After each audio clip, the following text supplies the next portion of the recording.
का है बाल विवाह। बाल विवाह और सवालों की दीवार जो खड़ी रहती है, हमारे मन में ये प्रश्न रहते हैं, हम इन पे बात नहीं कर पाते, हम चर्चा नहीं कर पाते। तो ये हमारी तीनों पावर एंजल हैं, साथ में इसी का है। सवालों की दीवार में कुछ क्वेश्चंस आपके द्वारा, हमारे द्वारा तैयार किए गए हैं कि बाल विवाह का विरोध क्यों नहीं कर पाते, बाल विवाह का विरोध क्यों नहीं कर पाते। भाई हमें लगता है कि हमारे बूढ़े माँ बाप या दादा दादी हैं, अरे भैया बीमार हैं, तो जाते जाते मैं इनका घर बसता देख जाऊं, ये इमोशनली अत्याचार हो जाता है, तो वो लोग एग्री हो जाते हैं, हम ही कर देते हैं कि हाँ कि हम चलो कर लेते हैं, दादी दादा की इच्छा है। कभी कभी इस तरह से हो जाता है। और बाल विवाह कैसे हो जाता है, बाल विवाह क्यों कर देते हैं लोग, वो यही कारण था, पैसा नहीं है, बहुत गरीब हैं, केवल पेट भर सकते हैं, ना पढ़ाई ना लिखाई ना कोई कपड़े लत्ते, बहुत ज्यादा गरीब हैं। और ऐसी स्थिति में क्या होता है, वे अपने बच्चों की खुशी के लिए सोचते हैं कि जल्दी ब्याह हो जाएगा, मेरे सर पे से ये बोझ हट जाएगा, तो मैं जल्दी ब्याह कर देता हूँ। या पैसों का लालच दे देते हैं कि हम आपके लिए जो है 50,000 या लाख रुपए दे देंगे, आप अपनी बेटी हमें दे दो। साधारण भाषा में उसे बेचना बोलते हैं, ठीक है। तो इस कारण भी बाल विवाह हो जाता है। कभी कभी कि बड़े की शादी हो रही है, लगे हाथ छोटे की भी कर दो। ऐसी जहां से हो रहा होता है, वहां भी एक लड़की बड़ी है और उसकी छोटी बहन है, तो उसमें उस छोटी बहन का कोई दोष नहीं है, जो भी कुछ नहीं जानती है, अभी पढ़ रही है, 7वीं 8वीं पढ़ रही है, और उसकी शादी कर देते हैं। उसके दिमाग में ही आ जाता है बच्चों, अरे मेरी शादी हो रही है, किससे हो रही है, कैसा है। वो लड़का भी सोचता है कैसी है, वो उसको मिलने की या बात करने की, देखने की इच्छा बढ़ती चली जाती है, इमोशंस बढ़ जाते हैं और पढ़ाई से ध्यान हट जाता है। और कम उम्र में शादी करने के लिए ना तो वो छोटे बच्चे शारीरिक रूप से तैयार होते हैं और ना ही मानसिक रूप से तैयार होते हैं, और शादी हो जाने पर यही दोनों तरह की पीड़ा है, और शारीरिक भी और मानसिक भी उन्हें परेशान कर देती है, उन्हें विचलित कर देती हैं, और उनका जीवन खराब और नष्ट भी कर देती है। और क्या पॉइंट बनता है कि बाल विवाह को कैसे रोका जा सकता है, इस पर भी चर्चा करेंगे। बाल विवाह रोकने की जिम्मेदारी किस किस की है भाई, किस किस की जिम्मेदारी है बाल विवाह रोकने की। क्या बाल विवाह रोकने में कोई कानून पुलिस मदद कर सकते हैं? जब तक हमें ये पता नहीं होगा, कुल मिला के इसकी रोकथाम जागरूकता से की जा सकती है। कुछ उपाय बच्चों द्वारा सुझाए गए हैं, ऊपर उठाओ थोड़ा सा, थोड़ा पास आके दिखाओ, पास आके दिखाओ कि बाल विवाह रोकथाम के क्या क्या उपाय हो सकते हैं। बाल विवाह के दुष्परिणामों, बाल विवाह अपराध है, इसमें जेल भी हो सकती है।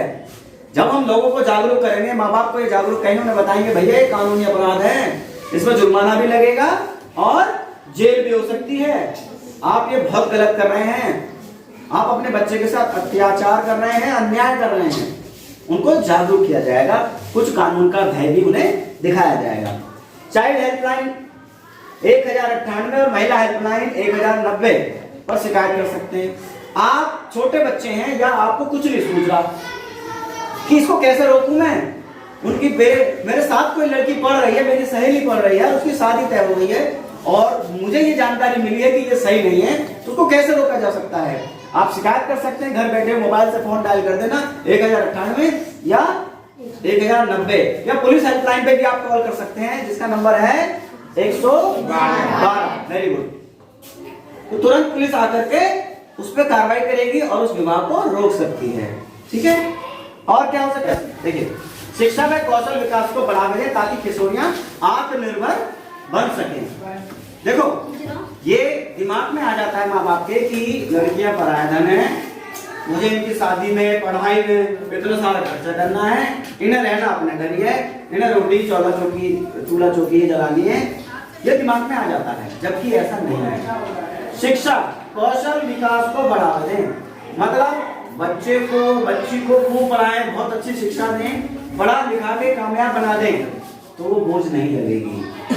वो अच्छे से नहीं पढ़ पा रही है क्योंकि सभी साइंटिस्ट वैज्ञानिक नहीं बनते, लेकिन कौशल स्किल डेवलप कर सकते हैं, सिलाई, कढ़ाई, बुनाई, cooking, painting, drawing, dancing, singing, इनमें से किसी भी फील्ड में यदि आप आगे निकल जाते हैं, computer typing, computer diploma, office, कोई भी डिप्लोमा आप कर लें, कोई भी स्किल डेवलप कर लें, उसमें आपकी 10 से 15,000, 20,000 तक की नौकरी लग जाती है और आप अपने माँ बाप की मदद कर सकते हैं।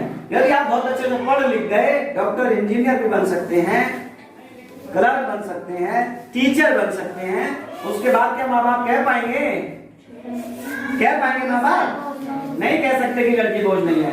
वो सारी उम्र अपने माँ बाप की, अपने परिवार की मदद करेगी, पैसे से भी और सामाजिक रूप से भी, और सर ऊंचा कर देंगे अपनी पूरी फैमिली का, पढ़ लिख कर या स्किल डेवलप करके। तो ये वही चीज है आत्मनिर्भर, मतलब मैं अपने पैरों पर खुद खड़ी हो सकती हूँ और अपने साथ साथ आपके परिवार का और जहाँ जाएंगी उनके परिवार का पालन पोषण कर सकती हूँ। हम बाल विवाह नहीं होने देंगे। वेरी गुड, हम बालिकाओं का विवाह रोकेंगे। वेरी गुड, हम बालिकाओं पर अत्याचार नहीं होने देंगे। Very good. हम पढ़ेंगे, हम पढ़ेंगे, पढ़ेंगे, आगे बढ़ेंगे। अगर मेरे सामने बाल विवाह होगा तो मैं पुलिस को फोन कर दूंगी। Very good. हम लोगों को जासूस करेंगे। नारी शक्ति ना ही रुके ना ये झुके, ठान ले जो मन में तो झूले आसमान।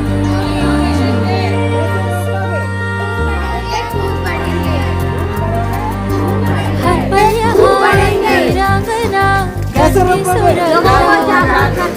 और ना माने तो शिकायत करेंगे।